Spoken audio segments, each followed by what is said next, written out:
People always asking me about my hustle. People always asking me what I do. Father-in-law, my mom, cousins, nephew, people, they always asking me.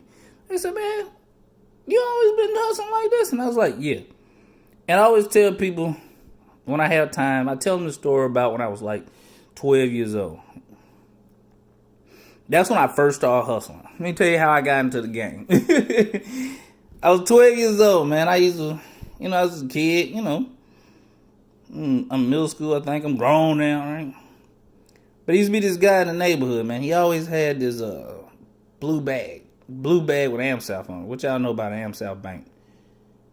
And one day, I decided to just ask this guy. I said, hey, man, what's in that bag? He looked at me stupid and was like, yo, money. This dude used to drive like he had a gray Astro van that had like a boat engine on top of it.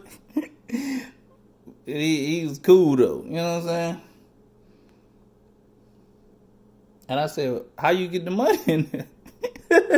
Where did the money come from? And my man is like, yo, I do this, I do that, blah, blah, blah, right? I said, can I do it with you? And he was like, yeah, right?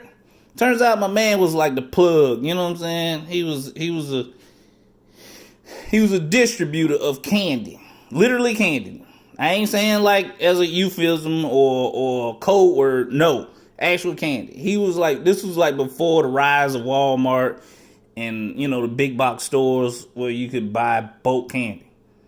I think he was, I want to say it was Sam's or something similar to Sam's. Anyway, me and him used to go to this store and he would get boxes. I'm talking 20, 25 boxes of candy. Assortment of candy, you name it, right? And we go back to the hood and he distribute out. And, it'd be surprising how many candy ladies it is, say in Kingston, Avondale, this neighborhood, East Lake, you know what I'm saying? That's how he had the whole east side locked down. He was they plug, right? And he took me under his wings, man. So we issued all this candy, and at the end of the day, you know what I'm saying, we still had candy left over. So one day my man was like, look, I'm going to give you a box. And I'm going to tell you and I'm going to show you how to get you some money, right? I said, cool. Show me how to do this. So he's like, I'm going to lay it out for you to play it out. He said, first thing you need to do is don't nickel and dime yourself. Sell it in bulk. Get it off your hands quick so you can get more candy. So he said, make you a bag, put you some Boston baked beans in there, put you a little sneaker bar in there, put you some little short pack of 9 laters in there, and sell it for $2 or $1.50, whatever you want to do, right? And I was like, I got it. He was like, no, you don't. You ain't got it. I'm finna give it to you, right? He said, rule number 1 in the candy game. Rule number 1 is, don't nobody need to know. They just need to know. And I said, wait, what? He was like, don't go screaming to the mountaintops that you selling candy. Sell it on the low, right? Okay, got it. No, you don't. I'm trying to give it to you.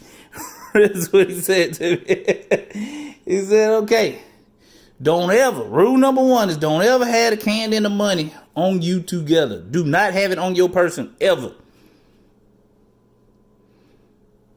He says, you sell, they tell you what you want, you go get the candy, you bring it to them, you get the money, you take the money and you stash it away. And you keep on going. Got it. No, you don't. Let me give it to you. My man says, rule number 2, don't ever stash the candy and the money together. I said, why not? And he was like, that's how you get robbed. If they get you in your spot with your candy and your money, guess what? They're going to take both of them. Okay. So rule number 3, and this is all important. He says, if you get in trouble, keep your mouth shut. Or in the words of In the words of Jeezy, if you get jammed up, don't mention my damn name. Right? So he said, now you got it. Right? So I went home that night and I made me doggone 20, 30 bags of candy. Right? I got it all. I got everything that a kid could ever want. Right? Went to school. I'm eating candy. Where you get that candy from? That's the first thing somebody gonna say to you. You know what I'm saying? You 12 years old, you the 6th, 7th grade, you know, where you get that candy from? I can say something. You know what I'm saying? Where your lock at? I put it in your locker. Put me $2 in there. Boom. Do that 10 times. You can do that 10 times a day in any school in America. You can do that 20 times a day in any school in America.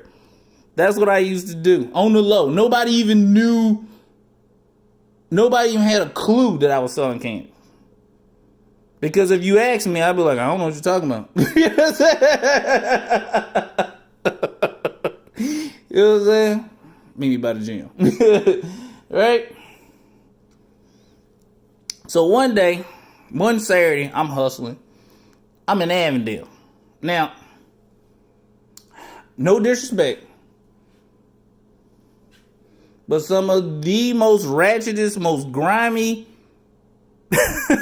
no good people live in Avondale. Prime example. I'm at the gym in Avondale.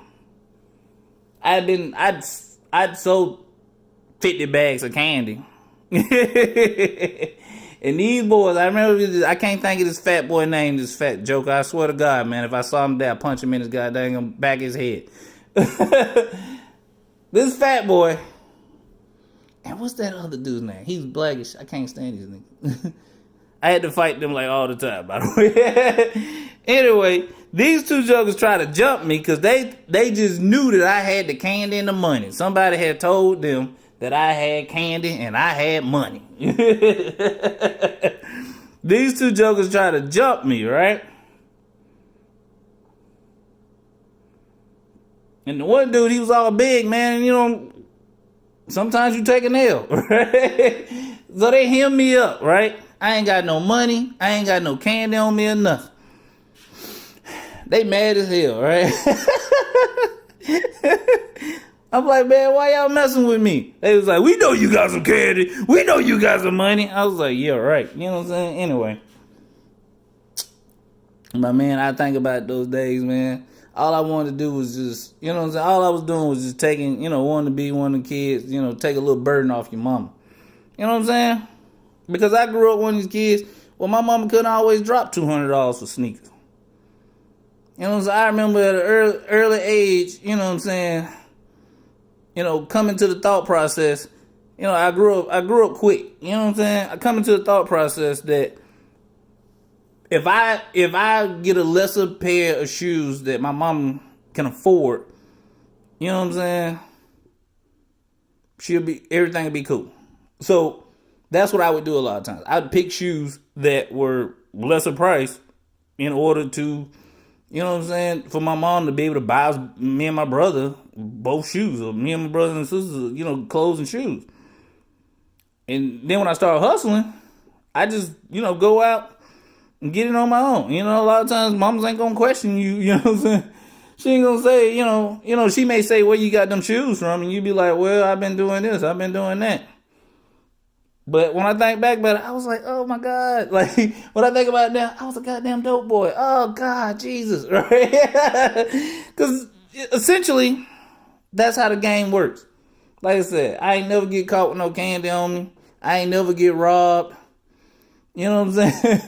And I used to hustle, man. I used to make $300 a week. I used to make $300 or sometimes more than that. I used to make $300 a week just off selling candy for $2. You know what I'm saying? By myself. Like I said, I used to stash my candy. over by the pool. And I used to stash the money. I used to stash the money up under the dumpsters. And it never got lost or none of them shit like that. It was gangster, man. It was real gangster. Man, back in the day.